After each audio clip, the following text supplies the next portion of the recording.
It's the first renderings of what we're doing.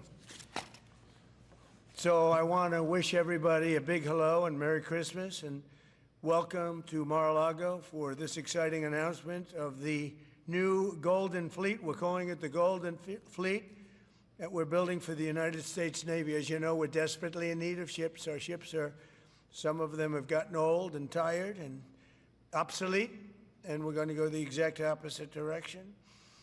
We're delighted to be joined by Secretary of War Pete Hegseth, who's doing a fantastic job, and Secretary of the Navy John Phelan.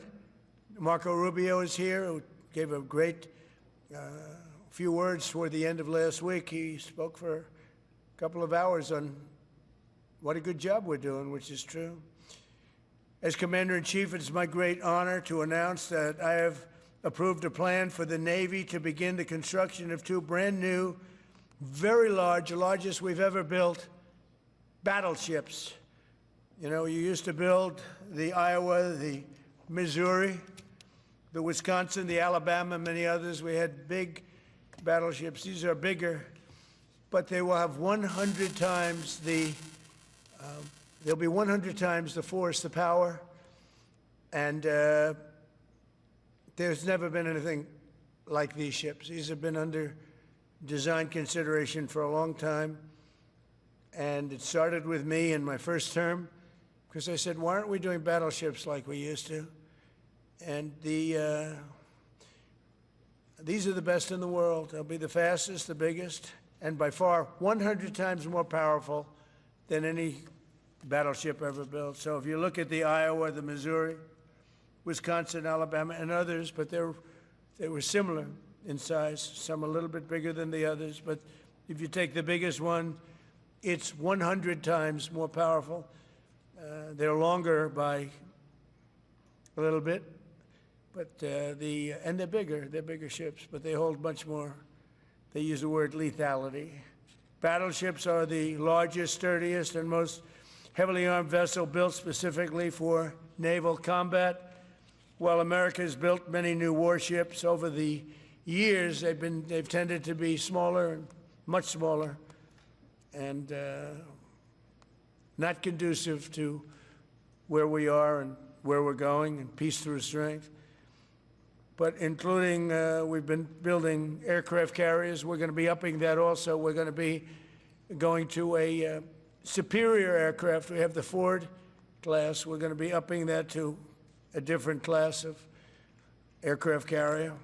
And we haven't built a battleship since 1994. These cutting-edge vessels will be some of the most lethal surface warfare ships. They will be actually the most ever built other than our submarines. We have submarines which will have, in many ways, even more lethality, and we have many of them under construction. Each one of these will be the largest battleship in the history of our country, the largest battleship in the history of the world ever built. And again, it's 100 times more powerful than the previous Iowa class, it's called. Those are the big ones that you'd see on a show. Victory at Sea. I don't know if anyone's seen Victory at Sea, but it was a classic. They'll help maintain American military supremacy, revive the American shipbuilding industry, and inspire fear in America's enemies all over the world. We want respect. We're going to have it. We already have it. We're more respected now than we ever were. A year and a half ago, they laughed at us. Now they respect us again at levels that they've never respected us. We envision that these two ships, we're talking about 10, but we're going to start with 2, and we're going to quickly morph into 10. And ultimately, we think it's going to be anywhere from 20 to 25 of these. But we're starting with the first 2 immediately, and we're going to then be very quickly involved with, I think, we're going to do another 8. And then we're going to ultimately and pretty quickly have a total of about 20 to 25. We'll make that determination. We envision that these ships will be the first of a whole new class of battleships to be produced in the years to come. From Theodore Roosevelt, the Great White Fleet, you remember that, the Great White Fleet, to the legendary USS Missouri, whose massive guns helped win World War II. America's battleships have always been unmistakable symbols of national power. We stopped making them for whatever reason, I don't know. And I want to congratulate John Thalen, who is your secretary of the Navy. He came to me the first day we met. He talked about battleships, and I said, "You're absolutely on the right track." He said, "Why are we doing other things? We have missiles, which are much more expensive." By the way, these battleships have tremendous numbers of missiles, but they also have guns. And in many ways, guns can do the trick just as well as missiles at a tiny fraction of the cost. Once completed, these new 30 to 40,000 ton plus vessels will be the flagships of the American naval fleet, and there has never been anything built like them. And I just want to, be very clear that we're building them here. We're working with others, but we're building them here. We have great Navy yards. We'll be negotiating with some of the companies that are running those yards, taking over the yards. We used to build a ship a day during World War II. Now we don't do ships very much anymore. We do military ships. We do submarines. By the way, we're 15 to 20 years advanced in our submarines over anybody else. That was one of the things that I did in my first term. We make the best submarines by far in the world. We're at least 15 years advanced ahead of anybody else in submarine development. Most powerful, that's right, the most powerful weapon anywhere in the world, undetectable. So the battleships are going to be armed just in terms of guns and missiles at the highest level. They'll also have hypersonic weapons, many hypersonic weapons, state-of-the-art electric rail guns, and even the high-powered lasers that you've been starting to read about. We have lasers where you aim the laser at a target, it just wipes it out. We're going to have, there'll be the most sophisticated lasers in the world, and the most sophisticated laser in the world will be on the battleships that we're building. They'll also carry the nuclear arms, sea-launched cruise missiles currently under development, which will be instituted pretty quickly, but they're under development, and they've proven to be extremely lethal. The U.S. Navy will lead the design of these ships along with me, because I'm a very aesthetic person, alongside our partners in American industry, and we're going to have Pete Hegseth and Marco and a lot of very talented people involved, but a lot of it's already been done. We've been doing this for months. The construction will create thousands of American jobs. We're going to have the jobs be created. I mean, already we have factories being built unrelated to this, although AI will be a big factor when it comes to these ships. They'll be very AI controlled. Today's announcement is yet another step in our mission to make the United States Navy stronger than ever before. Again, when you talk about 100 times the power of these massive ships that we had years ago, it's pretty amazing. And next week, I'm going to meet with the defense prime contractors. I'm going to meet with them here, Florida. And we're going to be talking about production schedules because they're too slow. We have many countries, allies, that are wanting to buy. We make the greatest equipment in the world, by far. Nobody's even close, but they don't produce them fast enough.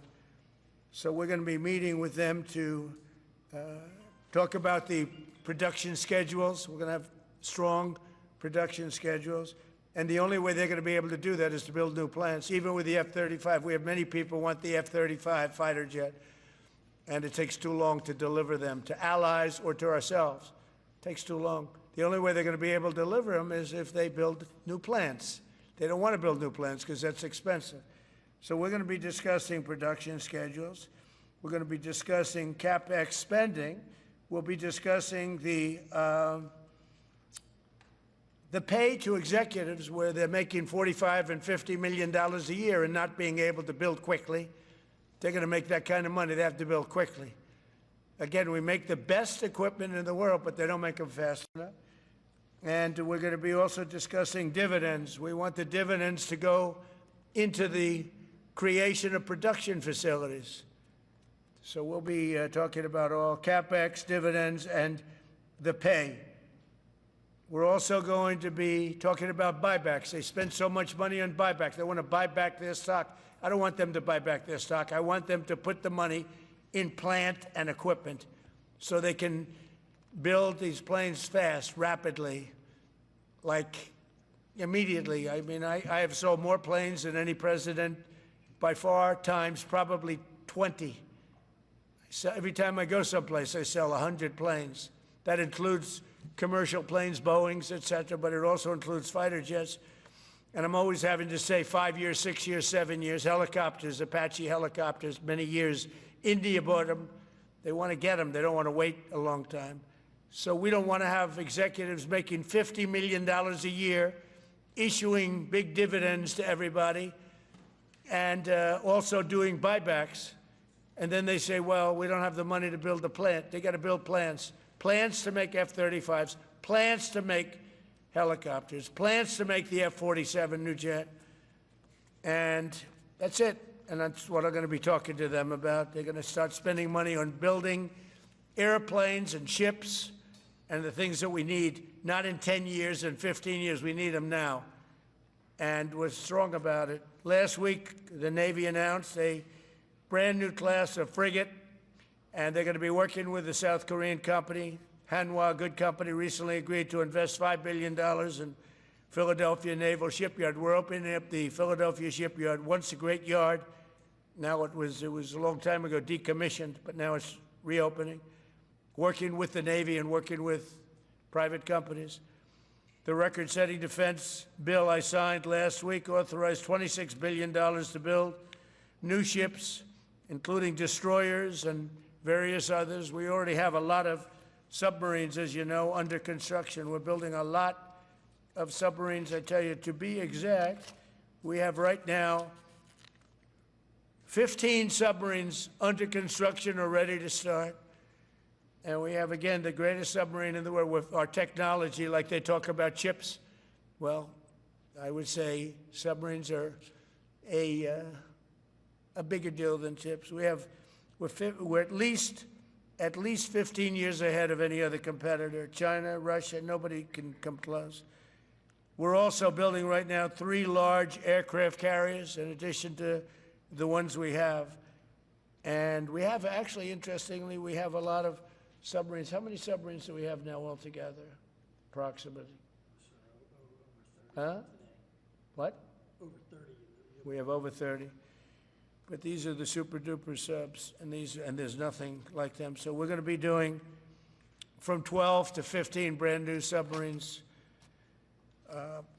We have a couple of other things going on. We'll be building other elements of Navy. We'll be fixing up headquarters. We'll be fixing up places for our great sailors to live. And we're going to be working very hard with companies, but we're also going to be penalizing companies that aren't doing a good job. For instance, when they built the Ford, Gerald Ford, the cost overruns were ridiculous. That was done in Norfolk, Virginia. We're going to be talking about that with that company. The cost overruns were out of control. In World War II, the United States built upwards of 4 ships per day. Can you believe it? 4 ships a day, on average. And now there weren't all big warships, but there were ships, freighters, tankers. And it's a tragedy that we allowed this incredible capability to just go astray. We don't do that much anymore. We do build our warships, but that's about it. But that's a lot.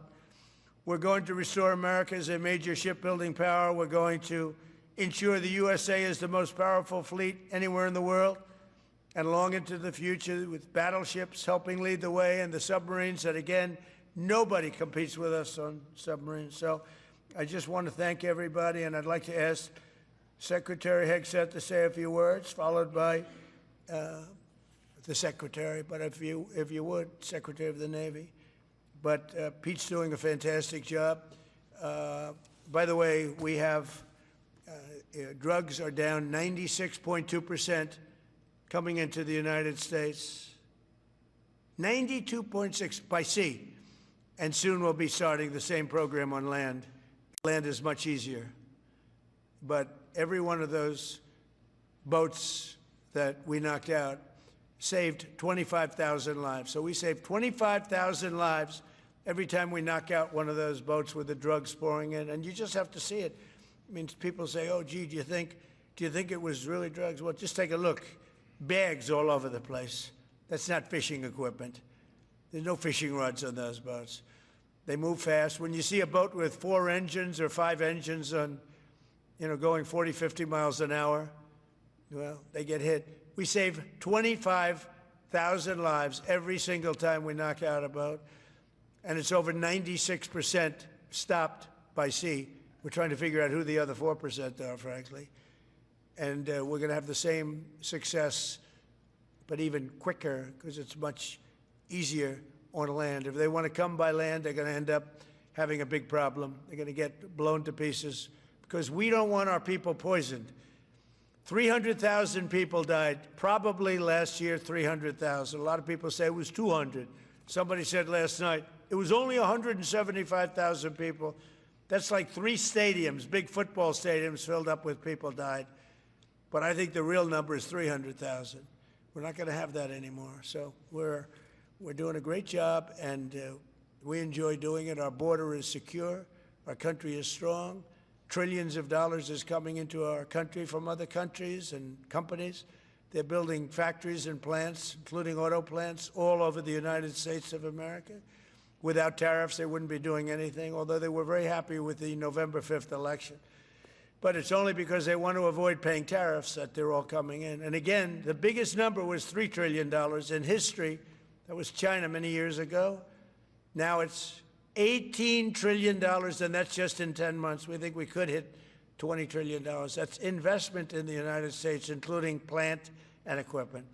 So thank you very much, and I'll ask Pete to say a few words, and then John. And if you have any questions, we'll take them. Thank you. Well, Mr. President, you're exactly right. There are no fishing poles, no fishermen, and no fishing boats, just drug dealers and narco-terrorists. And with every strike, we're saving American lives. No other president was willing to do real deterrence. That's exactly what's happening.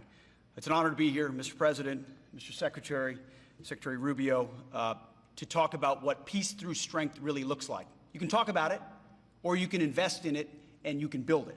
And that's exactly what President Trump is doing. At the Department of War, we're restoring the warrior ethos. In fact, the President mentioned the NDAA. We put into law merit-based. We put into law getting rid of DEI and political correctness. That's now part of how our military operates. And you've seen it in record recruiting in the spirit of the Department of War. We're rebuilding the military. President Trump did it once. He's doing again with historic investments today in shipbuilding. And we're reestablishing deterrence, whether that's at the border, whether it's through Golden Dome, what happened with Midnight Hammer and what Iran found out, those drug boats, and of course the Houthis opening up the shipping lanes. American strength is back on the world stage. And the announcement of the Golden Fleet, anchored by new battleships, the biggest and most lethal ever, accomplishes all 3 of those things and marks a generational commitment to American sea power. Across the entire department, we are developing new operational concepts, deploying cutting-edge technologies, and making major investments, including in our Navy. This is happening in all domains, including space, as the President has talked about before anyone else. So it's the highest of domains and the lowest of domains under sea, and especially today in sea power, that always has to be decisive, has been in the history of America, and will continue to be under the leadership of President Trump. We will make sure that anything that flows from our country and with our allies flows freely and uncontested. New and better ships will provide that deterrent today and for generations to come. This new class, these new investments, will be the types of things that for decades, for centuries, the American people will look back and thank President Trump for having the vision and the willingness to invest right now in capabilities we need today, tomorrow, and long into the future. So, Mr. President, thank you for this investment, and I'll hand it over now to the Navy Secretary.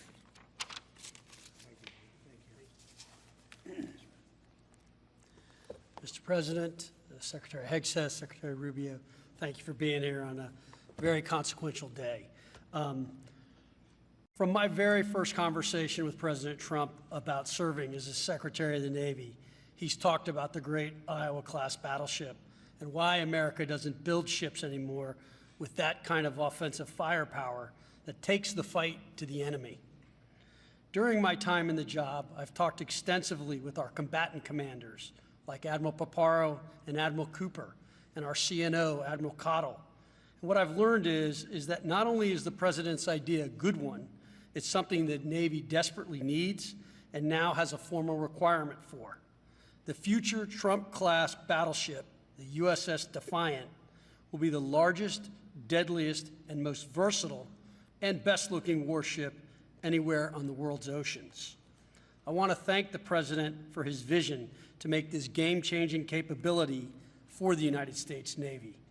The Iowa was designed to go on the attack with the biggest guns, and that's exactly what will define the Trump-class battleships: offensive firepower from the biggest guns of our era.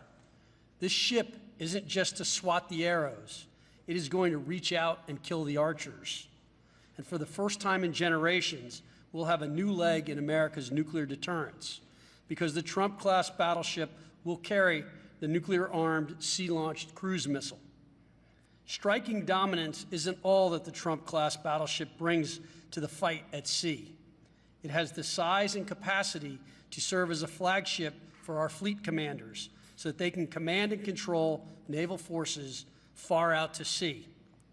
As shown in the series, and the President mentioned it, Victory at Sea, Admirals Bull Halsey and Raymond Spruance commanded the war in the Pacific from their battleship flagships during World War II. Now this new battleship will command everything from warships to drones and everything in between. We're going to make battle groups great again. And this is just one piece of the President's golden fleet that we're going to build with the investments he talked about. A new frigate, the right frigate, the one our warfighters have told us they need. More amphibious power for our Marines with new capabilities like the medium landing ship.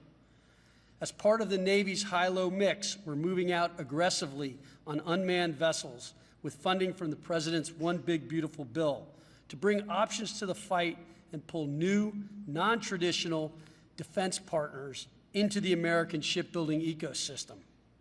And we're making a generational investment in support ships.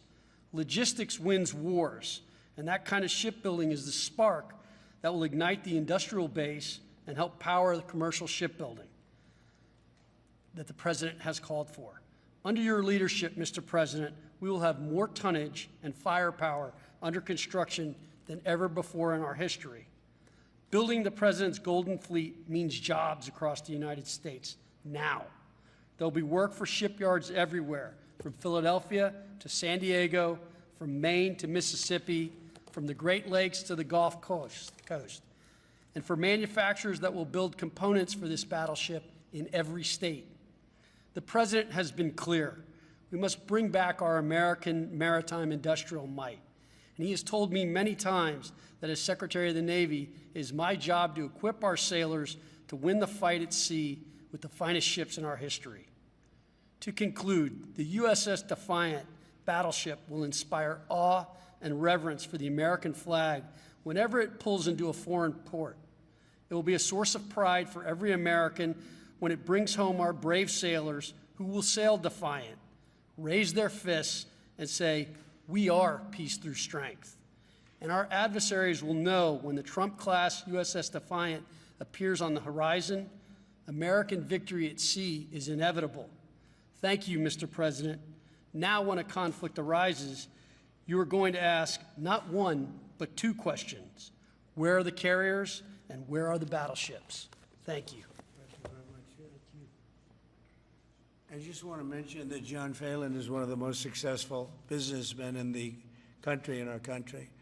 It's been a tremendous success, and he wanted to do this, and for nothing. He's taken probably the largest salary cut in history, but he wanted to do it. He wants to rebuild our Navy, and you needed that kind of a brain to do it properly. So I just wanted to give you a little information on him, which is probably enough.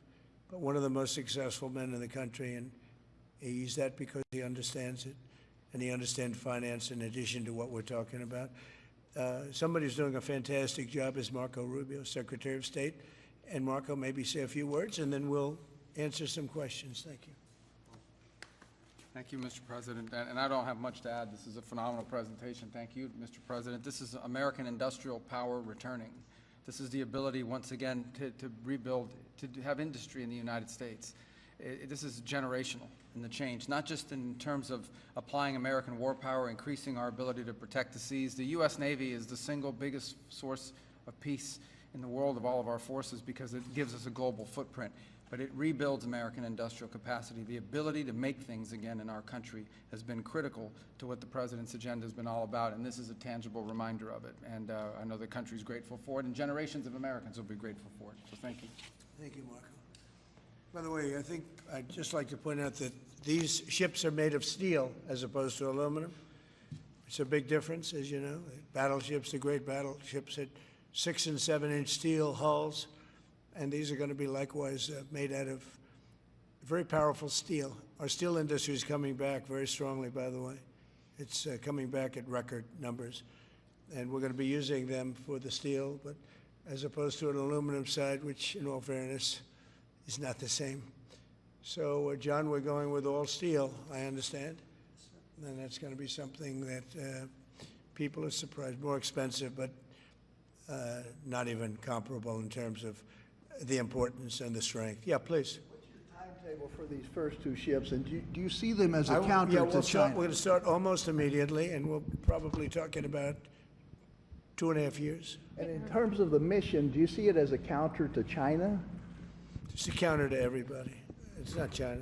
We get along great with China. I have a great relationship with President Xi, and not China. It's just everybody. You don't know who comes along. But we just wanted peace through strength. Hopefully we never have to use them. But there will never be anything built like these. Think of it. Those battleships are incredible. These have 100 times the power. Think of that. I mean, and they were big and they were powerful. You know, I thought about taking some that are in dry dock and changing them. And then when I said that, you know, if we did, would be about, we could increase, if we doubled them, they'd be at like just a tiny fraction of what one of these was. This is the new technology, which is incredible. So we decided pretty early on not to do that. Yeah, please. Mr. President, Julio Rosas with Most Peaceful Media. You just referenced the lower amount of illegal drugs that are coming by sea, and you just said that you're going to start that same program on land soon. Are you just referring to Venezuela, or are you referring to other countries in Latin America? Anywhere drugs are pouring in, anywhere, not just Venezuela. No. Yes. Speaking of Venezuela, oil. What are we going to do with the oil that we have? Going to do with what? The oil that has been seized. The United States seized 1.9 million barrels of oil on December 10th. We're going to keep it. We're keeping it. Where's it? Are we going to sell it or put it in the strategic oil reserve? Maybe we'll sell it. Maybe we'll keep it. Maybe we'll use it in the strategic reserves. We're keeping it. We're keeping the ships also. Yeah, please. About Venezuela, sir, have you spoken to American oil companies that have had their assets seized about what a post-Maduro Venezuela would mean for them, of what coming back and restarting operations? The big ones, yeah. I have. Yeah, please. Why do you feel like this initiative was neglected for so many years, and does this come amidst the rising tensions between the U.S. and Venezuela? We're talking about with Venezuela? Yes. Well, you had a different kind of a president before me. They didn't mind being ripped off. They didn't mind being robbed. They didn't mind drugs pouring into our country. They didn't mind the jails of Venezuela and Trinidad being emptied into the U.S., where they take over Colorado and other places. I do mind. So you had a different kind of a president. I hope people are enjoying it because we've never been respected more than we are now. Yeah, please. Thank you. Thank you, Mr. President. Were you surprised by the number of photos of Bill Clinton in the Epstein files? And can you commit to their By full... what?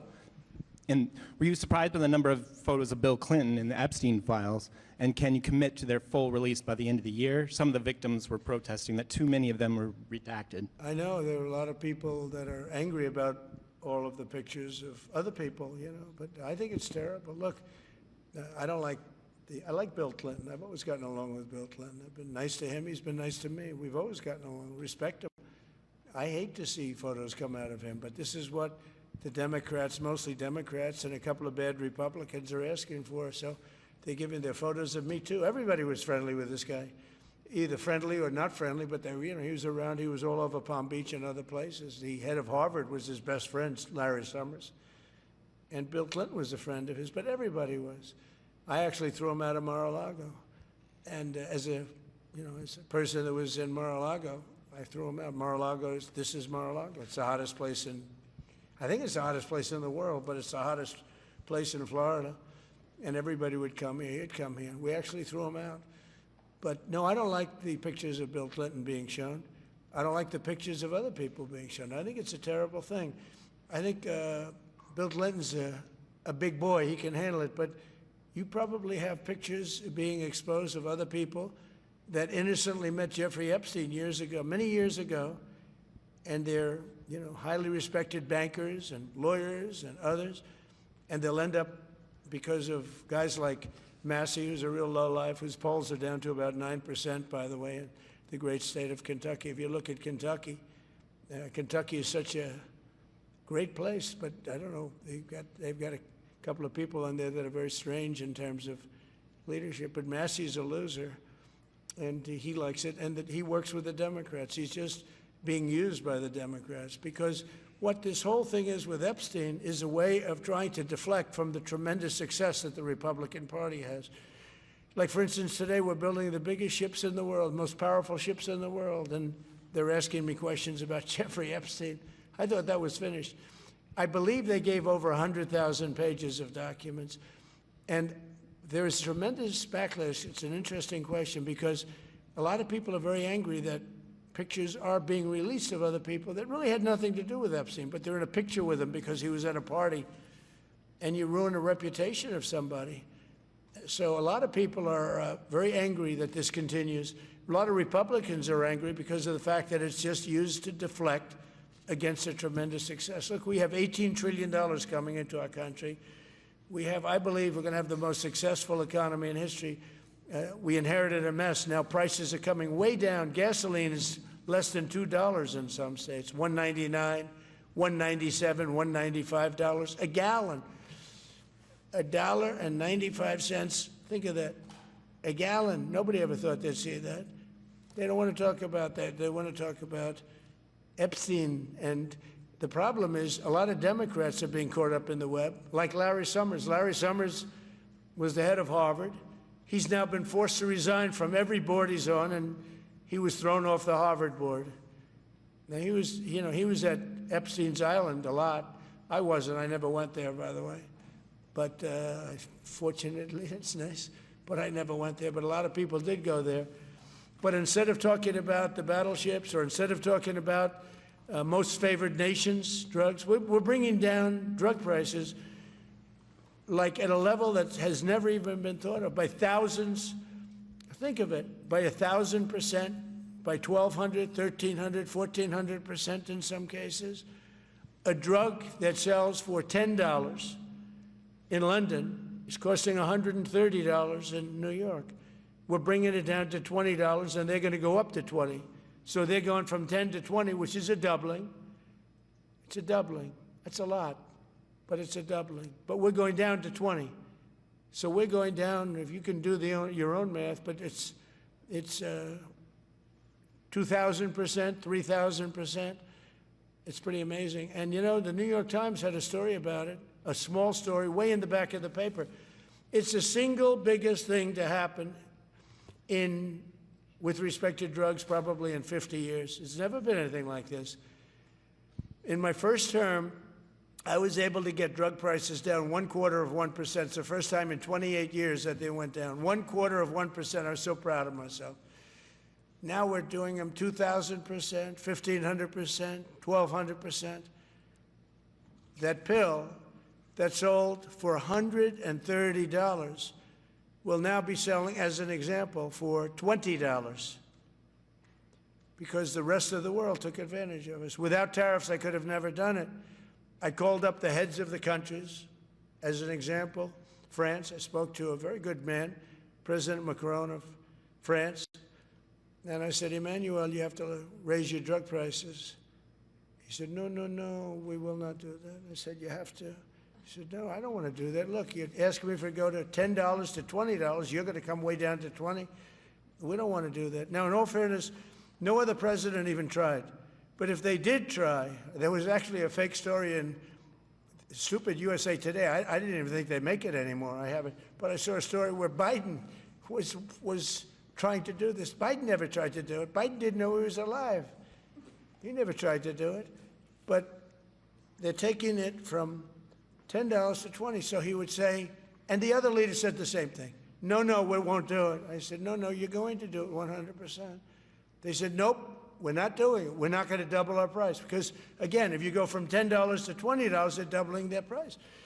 We're coming down, though, from $130 to $20, because we're going to get the lowest drug prices in the world. Whatever the lowest price is called favored nations, we're going to have the lowest price. So I said, no, no, you're going to. No, no, I will not do this. Politically, it's unacceptable. I said, Emmanuel, you're going to do it 100%. Please accept it now. Be nice. You're going to do it 100%. No, no, no, I will not. I said, yes, you are. He said, why do you keep telling me I am when I'm not? Because if you don't do it, I'm going to put a 25% tariff on everything France sells into the United States of America. And that's approximately 20 times more than I'm asking for with respect to drug prices. He said, oh, I see. I agree to do it. Every other country said the exact same thing. They all said, nope, I will not do it. I said, all right, on Monday morning, you'll have the 25% tariff, everything you sell. In the case of France, it was wine, champagne, cars, everything they sell. It's 25 to 30 times the price of what we're talking about, at 25%. Every single country agreed. And that was the big problem. The drug companies were difficult, but fine, because we have a certain control over the drug companies. We had no control over these foreign nations. So every single country has agreed to do this. So we will take that pill price down as an example, talking about not just pills, we're talking about everything. We'll take it down from $130 a pill down to $20 a pill. And the rest of the world will take it from $10 a pill up to $20. It's the biggest thing ever to happen, and it's covered, barely covered in the New York Times because it's a fake newspaper. Yeah. Mr. President, on shipbuilding, how is the administration plan to ensure that there's sufficient workforce availability as you're producing these ships? Could you speak up? How does the administration plan to ensure there is sufficient workforce availability as you're producing these ships? We're going to have it. We're going to have tremendous workforce availability. We're also going to have robots helping us. We're going to have a lot of robots helping us because we need it. And because we're going to town, we're building a lot between the AI and the auto plants. So we're going to need robots. We're going to have robots, but that's going to help us. We're going to have tremendous workforce. And in order to operate you're always going to need people. You know, you could have robots, but you're going to have to get somebody to start those robots, and you're going to have to improve the robots. But we're going to have robotic factories plus manpower. So we're going to have enough. We're going to need the help of robots and other forms of, I guess you could say, employment. We're going to be employing a lot of artificial things, but the beauty is we're going to have more jobs than we've ever had. Just so you know, a number came out the other day. We have more jobs right now in the United States. More people are working right now in the United States than at any time in the history of our country. Think of that. Pretty amazing. So we'll have the help of, you know, mechanical help, if you want to call it that, but we'll have tremendous employment. They'll be paid a lot of money. They'll do better than they ever did. Okay? Yeah. Mr. President, some may have been expecting a different kind of announcement today, hearing your Secretary of War and Secretary of State here. You mentioned strikes on land in Venezuela more than 15 times, even now, just in your recent remarks. Why should Maduro take your threat seriously? And he can do whatever he wants. What's your end Maduro? game? What's your end game?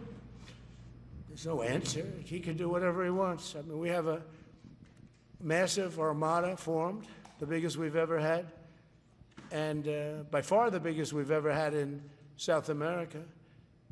He can do whatever he wants. It's all right. Whatever he wants to do. If he wants to do something, if he plays tough, it'll be the last time he's ever able to play tough. But they sent their prisoners into us. They sent people from jails and prisons. They sent people from mental institutions and insane asylums into the United States, just walked right in because Biden had an open border policy. What the Biden administration did to our country can never be forgotten.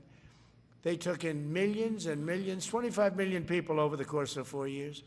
Many of those people were murderers and drug dealers, prisoners, rough prisoners, 11,888 murders. More than half of them killed more than one person. They came into our country. Now, I spoke to Christine Noem today. I spoke to Tom Homan today. He came down to see me. And we had a great meeting. They've done an amazing job. We're getting them out. We're getting them out very fast. But this should have never happened. But Venezuela was one of the... Venezuela took advantage of the open borders that Biden created more than any other country. Tren de Aragua, we had gangs all over. Look, I mean, you have a very weak governor in Colorado. Look what happened in Colorado, where they would occupy apartment houses. And he didn't want to do anything about it because he was scared. Any other questions? Yeah, go ahead, please.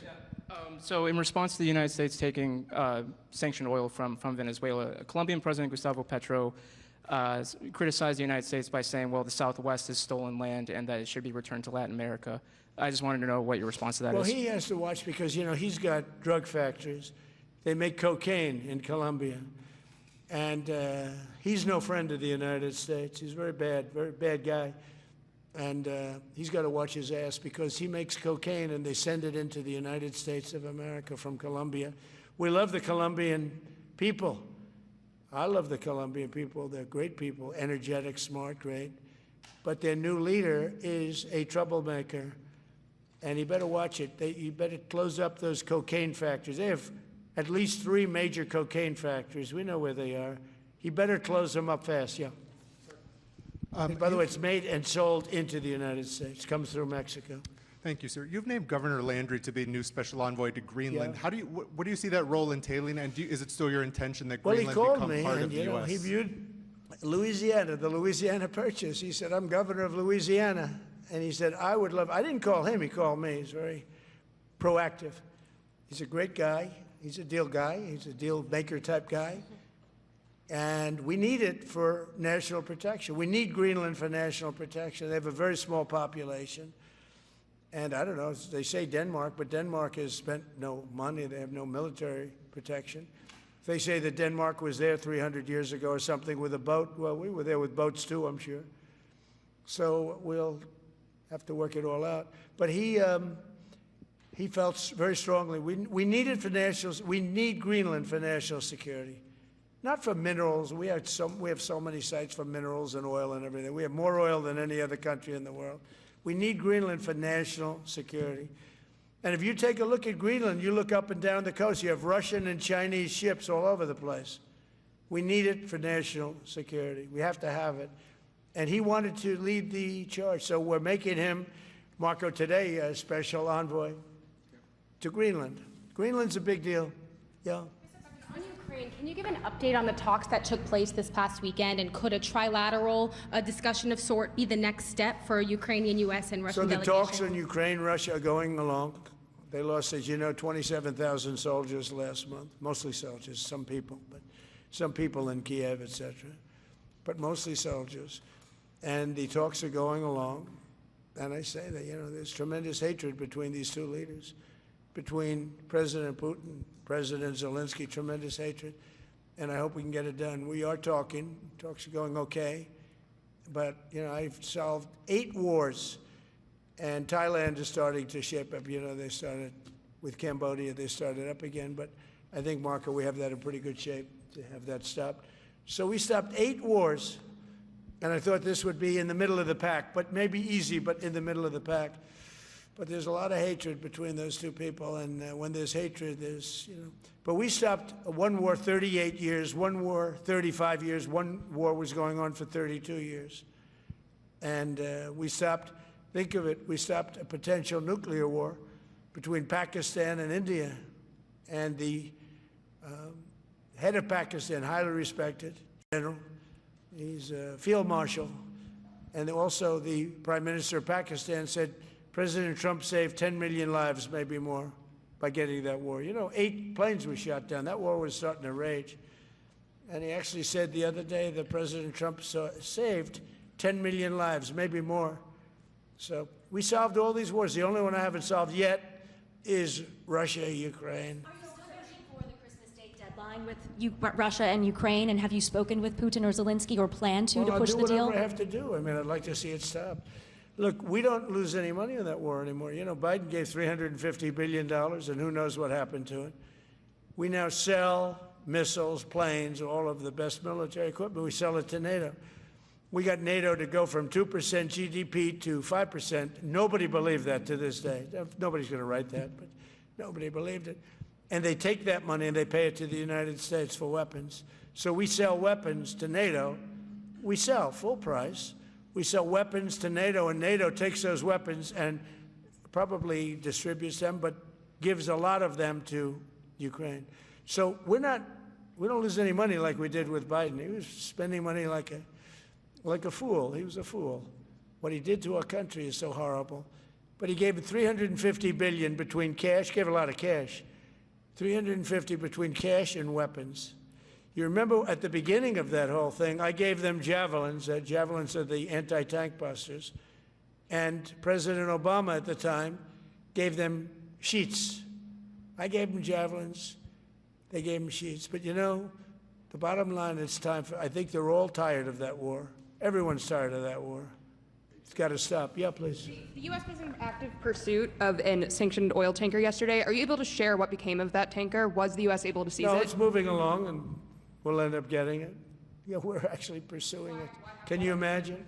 Because it came from the wrong location. It came out of Venezuela, and it was sanctioned. Yeah, please. Ultimate goal in Venezuela to force Maduro from power?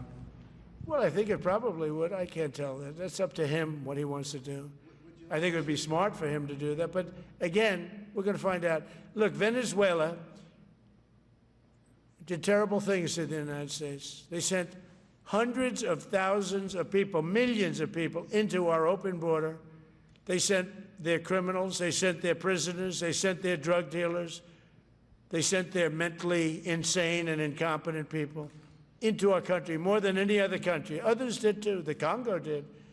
Others did too. And we just let them come right in because we were run by a stupid president. But you don't have a stupid president anymore. Mr. President, have you set up the meeting with the healthcare insurers just yet? And what are you hoping to get? How I'll are be you setting hoping it to up. lower I think we're costs? going to meet with healthcare, the healthcare insurers, the insurance companies.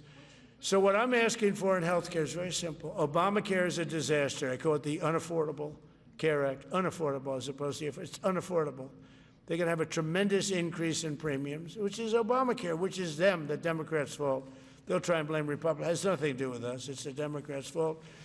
What I want to do is we spend hundreds of billions of dollars a year that go to insurance companies.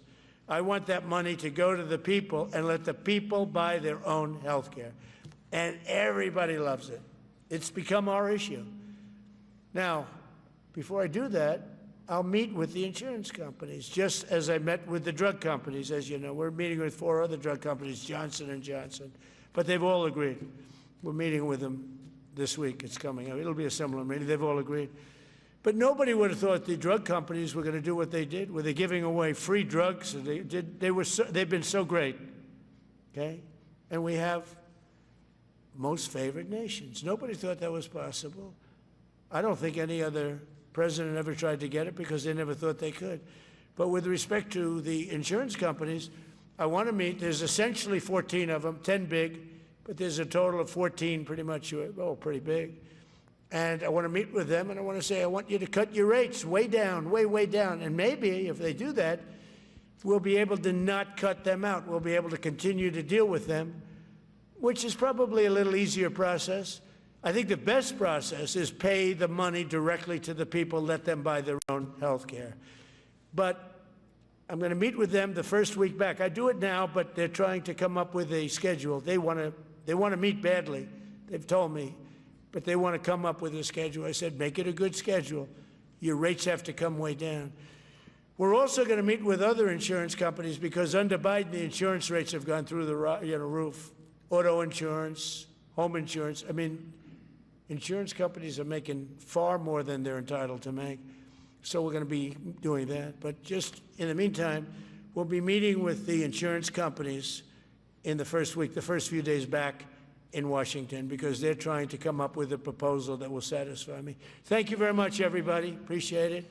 I hope you're going to enjoy the battleships. They're going to be beautiful. Thank you. And have a great Christmas if I don't speak to you. Thank you very much. Thank you very much.